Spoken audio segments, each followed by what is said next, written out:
So if you're watching this video, then you're probably wondering how to get better benefits with credit cards, and it's time you learn how to climb the credit card ladder. In this video, I'll guide you through the steps to ascend from low-tier credit cards with low limits, little to no cashback or benefits, to opening cards that have big bonuses, high credit limits, lots of cashback that can even get you free travel and premium first class experiences at a fraction of their regular costs. I'll be sharing everything I know from the past 6 years of opening over 20 credit cards and earning over 2 million credit card points that I use to travel around the world with my family. And whether you're just starting out your credit card journey, picking your first card, or you're trying to rebuild credit, this video will give you everything you need to know to get started. But this video definitely isn't just for beginners, because I'll be showing you how to open top-tier credit cards, get you free travel and luxury benefits, and even how to get some of the most exclusive invite-only credit cards out there. So if all that sounds good, let's start out by talking about the 5 different levels or tiers of the credit card ladder. So level 1 is what I like to call the foundational tier. Level 2 is the beginner tier.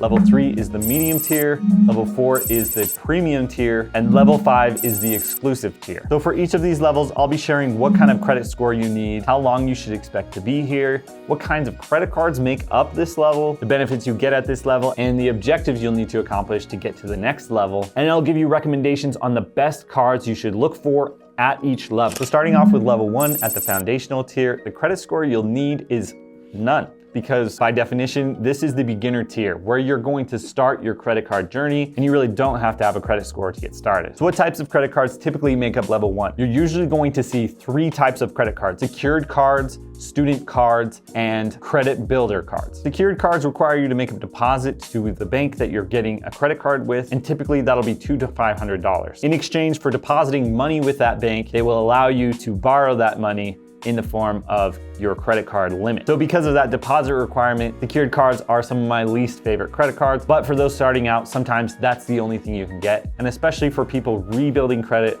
you're typically going to want to get secured credit cards. Student cards are just what they sound like. They're designed exactly for students, and so banks understand that you're just usually starting out building credit, and they'll often give you some small benefits and cashback rewards to these credit cards. We also have other credit builder cards that are not secured cards and not student cards, but they are designed for people just starting out building their credit, and they're great for anybody who needs to rebuild their credit as well. For any card at level 1, you want to make sure it does not have an annual fee, but these cards are typically going to have low credit limit and typically little to no cashback rewards. So what are some of the objectives you need to accomplish in order to reach the next level? So at level 1, you're typically really just starting out on your credit card journey. And you need to learn how to develop some good financial habits that will set you up for success later on when we talk about some of the higher levels and the higher tiers. You're going to need to learn how credit works. You need to learn about credit utilization and how to make on-time payments. Those are extremely important factors to your credit, and you need to learn how to always make on-time payments. And if you do this and you learn how to build up your credit, this will save you a lot of money in real world dollars in terms of interest payments on mortgage loans and car loans. And you'll also be able to qualify for some of the higher tier credit cards that can get you a lot more benefit than these level 1 credit cards can. At this level, you'll also be learning how to pay off your credit cards so that you don't pay any interest. Paying interest is one of the biggest pitfalls to avoid when it comes to credit cards, because that can tank your credit score, cost you a lot of money, and overall, to me, it defeats the entire purpose of using credit cards. But if you learn how to pay off your credit card and not pay any interest, then credit cards will be very, very lucrative for you and can be a source of a lot of cashback or even more, which we'll talk about later on in the different levels. So a pro tip for you at this level is to treat your credit card exactly like a debit card. Make sure you don't spend any extra money, and remember that that credit limit is not money in your pocket. It's a short-term loan from the bank and you'll need to pay it back. So don't treat it like having more money. Make sure you're paying it off on time and in full every single month, and you will avoid paying interest and carrying a balance on your credit card. So focus on the objectives, learn how credit works, how to pay off your credit card, and how credit cards work in general, so that you can get the benefits of credit cards in the later tiers. So how much time do you typically spend at level 1? So this really varies quite a bit depending on your situation, but I would say for most people, you'll spend typically 1 year trying to build up your credit if you're just starting out. But if you're trying to rebuild your credit, keep in mind it might take more time, because any missed payments or negative marks to your credit can stick around for quite a long time. So what specific credit cards would I recommend to people at level 1? Well, for secured cards, I would honestly try and avoid secured cards as much as possible because they require you to give a deposit. And there are other great cards out there like student cards and credit builders that don't require that deposit. But if you need a secured secured card, then the Discover It secured card is a fantastic option. And I like it because at least it earns some form of cashback rewards. And Discover is a great company to work with for anybody starting out building their credit. If you're looking at student credit cards, the Discover It Student is also a great option, and that's going to get you some rewards as well. And my preferred option for anybody starting out or trying to rebuild credit is the Chase Freedom Rise, which is a great credit builder card, and it will give you some rewards cashback, as well as building a valuable relationship with Chase, which will become very useful in the later level. Now let's move on to level 2, and that is the beginner tier. The minimum credit score for this level is usually around 640. For cards at this level, you're only going to want to look at no annual fee credit cards, and you'll start to see cards that have some nice rewards in the form of cashback. Credit cards at this level will also have some welcome bonuses and sign-up bonuses that typically range from $100 to $200. And as you've been implementing some of those good financial habits from level 1, you'll start to build trust with the banks and the credit bureaus, and you'll typically see higher credit limits on these credit cards because of that. So as far as objectives and benefits to level 2, one of your primary objectives should definitely be to continue building your credit. At this level, you can start to improve your credit score in a few more ways than you could at level 1, such as adding different credit lines, increasing the average age of your credit, and making more on-time payments. Another goal you should have at this level is to learn how to optimize your spend so that you can earn more cash back. You're going to start to get credit cards that can get you 2%, 3%, or even 5% back on your spend, and you should try to completely avoid any credit cards that only earn you 1%, because that's pretty much the minimum you could possibly earn on any credit card, and you can definitely do better than that. Another objective you should have is to learn how to maximize welcome bonuses. There are plenty of easy welcome bonuses at this level, so don't settle for anything lower than that, because it's easy to get good value from good cards with a good welcome bonus of $150 to $200. And another objective you need to accomplish in order to move on to the next level is to start to develop your overall credit card strategy. For instance, do you want a simple 2 to 5 credit card setup that earns 2 to 5% back on everything? That way you only have a few cards to manage and it's pretty simple. Or would you like to hunt down welcome bonuses? A lot of people just focus on applying for cards with welcome bonuses, since those bonuses are typically an equivalent of earning 10 to 40% back on your spend. And that's a good way to earn a few hundred or thousands of dollars in cash back per year. But it does require you to open multiple cards in a year. Or do you want to start to lay the groundwork for a travel-focused setup in the long run? This is what I personally did when I started off on level 2, and I do have to say it took a lot of patience to focus on just the credit cards that I knew would help me in the long run for travel, but that patience has really been paying off in recent years, and I'll be telling you more about that in level 3 and 4. So how long should you be at level 2? Well, honestly, you can stay at level 2 as long as you want, and plenty of people get tons of value just from level 2 credit cards. So stay here as long as you want, but I would say typically 6 to 12 months is how long you'll need to stay here in order to be ready to move on to level 3. There are so many cards I would recommend at level 2, and that's one of the nice things is that there are so many great options. If you want a basic 2 to 5 easy to manage credit card setup, then you could look at the Citi Double Cash or the Wells Fargo Active Cash, and both of those cards earn around 2% back on everything. You could also look at the Capital One Saver one, which earns 3% back on some really good categories like dining and groceries. And there's also the Citi Custom Cash or the Discover It Cashback, which earn 5% back on various categories. If you want to earn more than 2 to 5% back and you're interested in getting welcome bonuses, then any one of the previous cards mentioned typically have a $150 to $200 welcome bonus. If you're looking at a travel setup in the long run, I highly recommend you start with Chase credit cards. Cards like the Chase Freedom Unlimited, which earn 1.5% back on everything, 3% on dining and drugstores, and 5% on travel through the Chase Travel Portal, is a great option. The Freedom Flex earns 5% back on rotating quarterly categories, as well as 3% back on dining and drugstores and 5% on travel through the Chase Travel Portal. And both of those cards have an excellent welcome bonus right now of $200 after spending $500 in the first 3 months, as well as earning 5% back on gas and groceries in the first year on up to $12,000 in spend. I know that's a mouthful, but it's a great bonus and probably the best cards I would recommend to anybody to pick up, whatever your strategy is right now. There are a couple reasons I recommend starting out with Chase credit cards if you want a travel-focused setup. First is that Chase has a pretty restrictive rule called the 524 rule. That rule says that you can't get approved for a new credit card with Chase if you've been approved for more than 5 credit cards in the last 24 months. So for every credit card you pick up in a 24-month period, that will remove a Chase credit card option in your credit card setup. And I think that will be very detrimental to anybody who wants some of the best travel credit cards. Even if you don't care about 524 right now, you'll probably find if you get interested in travel credit cards later on, you'll waste a bunch of time waiting to get out of 524, and you'll regret not having planned around that when you started out. So I'd recommend you take my advice and start with Chase credit cards if you want a travel setup later on. But technically, you could consider pretty much any other no annual fee credit card option from issuers like Citi, American Express, and Capital One, since these banks also have travel benefits, which I'll explain more in level 3 and higher. By the way, I'll have links down in the description for most of the credit cards that I recommend. Using those links is a huge way to help support my channel, and it's completely free. And thank you so much to all of you who do use my links. So once you've mastered building your credit, you've learned all the credit card factors at level 1, and you've started to learn how to optimize your credit cards and your credit card setup from level 2, now we can move on to level 3. So at the mid-tier, your credit score is typically going to need to be around 680 or higher. The cards at level 3 will typically start to have some annual fees that range from $95 to around $250. Up till now, you've probably avoided annual fees, but these credit cards come with some big benefits that could offset those annual fees, such as higher credit limits, higher earning categories, flexible points currencies that can be used for cashback or travel. These cards will have no foreign transaction fees, and the bonuses could be worth $500 to $700 or $1,000 or even more, depending on how you use them. So what are some of the benefits at level 3, and what do you need to accomplish in order to move on to level 4? First of all, you need to start learning about flexible points currencies. At this level, you will mostly be earning credit card rewards in the form of credit card points that can be used for cashback or travel. For example, the Chase Sapphire card is a $95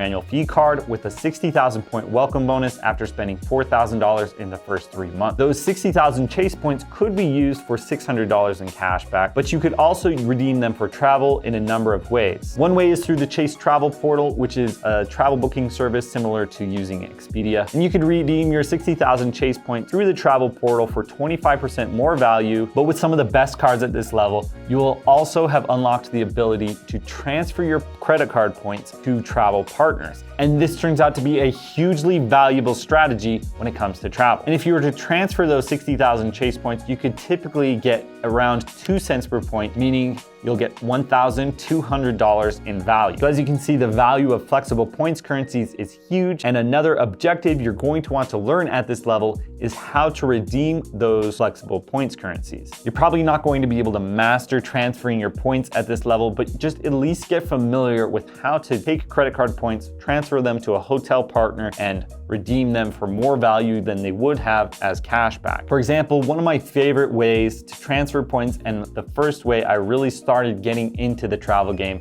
was by transferring my Chase points over to the world of Hyatt. Hyatt is a fairly large hotel brand with a great loyalty program, and since they're a transfer partner of Chase, you're allowed to transfer your points one-to-one over to Hyatt. And since the value of Hyatt points is so high, you can pretty easily get a value of around 2 cents per point. So anytime you transfer your points over to Hyatt for hotel stays, you'll typically double the value of your points. But if you stay at some pretty high-end properties, which isn't too hard to do, honestly, because you can earn a lot of Chase points pretty easily, you can get even more value than 2 cents per point, just like I did at some properties this year where I got 4 to 5 cents per point. Starting out with transferring your points to hotel partners is probably the easiest, simplest way to learn how to transfer your points, because it does get very complicated when it comes to transferring your points to the airline. There's so many airlines and partnerships within the airlines that it can get really complicated, but you can transfer your points to some airline partners and get some great value there as well. I booked a transatlantic flight for my family next year using my Chase points. I transferred them over to Virgin Atlantic, and that got me a pretty nice value of around 3 cents per point. So overall, learning how to redeem your points for maximum value is one of the most important things you need to learn at this level. Another objective you need to accomplish in order to move on to level 4 is that you're going to need to learn how to manage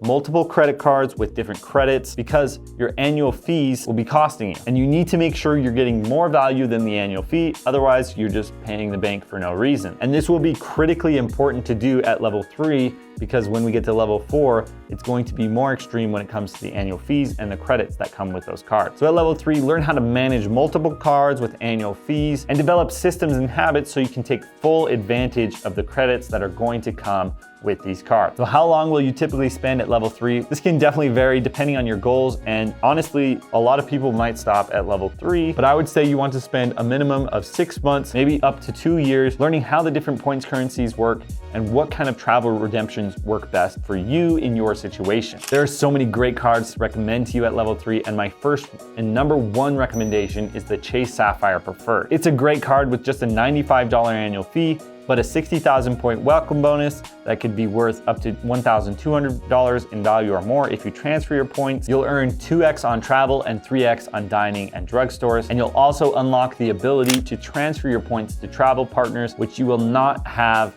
at level 2 or level 1. Another big benefit to the Chase Sapphire Preferred is you can combine your points between different Chase credit cards, and all of those points can be redeemed for travel through the Chase Sapphire Preferred. So the benefit to starting with Chase credit cards at level 1 and 2 that I mentioned earlier is that you can be stockpiling Chase points that once you reach level 3, you can start to redeem those for travel at double their value. And just try and remember that the Chase ecosystem is a very, very valuable ecosystem. Another great card you could use to also transfer your points is the City Premier. The card has just a $95 annual fee, but it has great earning categories of 3x on gas, supermarkets, dining, airfare, and hotels. It comes with a 60,000 point welcome bonus, which could be transferred to travel partners for around $1,200 in value, and it allows you to earn City Thank You points on other cards like the City Custom Cash and the City Double Cash, which is another reason those are great cards if you want a travel setup. Another recommendation is the Amex Gold card. It comes with a pretty hefty $250 annual fee, but you're going to get some credit in the form of a $10 per month Uber credit and a $10 per month dining credit at certain merchants. So that could potentially offset that annual fee for a lot of people. And it also has one of the best earning categories of 4x on dining and US supermarkets. It typically has a 60 to 90,000 point welcome bonus, and those points can be transferred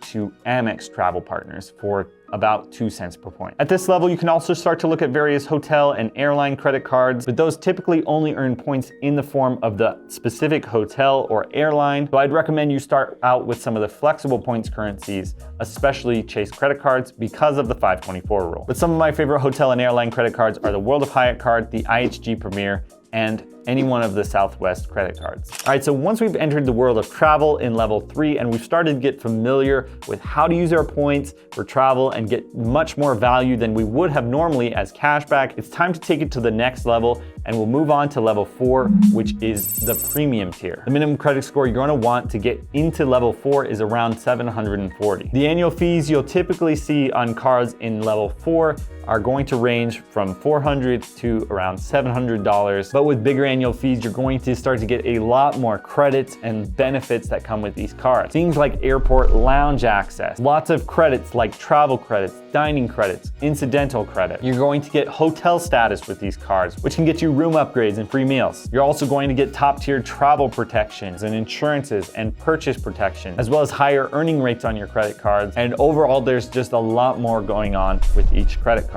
Now, before we dive in, I just want to say, don't be over anxious to get to level 4. You're going to see a ton of people recommending you pick up cards from level 4, such as the Amex Platinum. But honestly, I think for a lot of people, cards like the Amex Platinum just don't make sense early on. And a lot of people jump on a card like that and end up paying $700 on an annual fee, but they don't get a lot of benefits from the credits. Now, don't get me wrong, you can definitely get a ton of value from a card like the American Express Platinum, but don't give in to the hype. Make sure the cards here make sense for you before you dive into level 4 cards. And that's why the habits you learn at level 3 with managing your cards and making sure those credits give you more value than the annual fee come in handy here, because you're going to need to work hard to make sure you get more value than the annual fee. All right, so what are some of the benefits to level 4, and what are some of the objectives you'll need to accomplish so that you can move on to level 5? Well, first is that you're going to need to get good at managing a high annual fee credit card. And that means utilizing lots of different credits and keeping track of credits that might be monthly, quarterly, semi-annually. And at level 4, you need to realize you're playing a game against the credit card company. Their goal is to get you to pay an annual fee that costs you more than the benefits you're redeeming in credits. And your goal should be to make sure that you personally get more value from your card than you pay in the annual fee. And as I said before, if you don't get more value than the annual fee, you probably shouldn't get into level 4 cards. Another objective to accomplish at this level is to master redeeming your credit card points for travel. And even though you can do a lot of this at level 3, it's going to start to get easier to redeem for high ticket, luxurious first class experiences like business and first class flights. Recently, I redeemed around 275,000 credit card points that is transferred over to Air France for some business class flights for my family. The one-way ticket cost, had I paid cash, would have been around $13,000, which I probably never ever would have paid for out of pocket. But again, I used just around 275,000 points, which gave me a great value of around 5 cents per point. So at this level, you can really start to get so much more value for your points. And my example of getting 5 cents per point is not uncommon at all. And it's even possible to get 10 cents or even upwards of 20 cents for some really high ticket first class flights. And that's a huge benefit to earning a lot of points, which you will at level 4. But if you're at level 4 and you want to reach the next level, which is the exclusive tier, you're going to need to be able to earn and spend a lot of money. So how long should you expect to spend at level 4? Personally, I'm at level 4 and I'll most likely be here for the rest of my credit card career. You can really spend as long as you want here. Getting to the next level, the exclusive tier, is very, very difficult, and I'll explain that more in a minute, but you can spend pretty much your entire credit card career at this level. So what are some level 4 cards that I would recommend? My first and favorite recommendation is the Capital One Venture X. The card has a $395 annual fee, but it can be very, very easily offset by the $300 travel credit, the 75,000 point welcome bonus, 10,000 anniversary miles,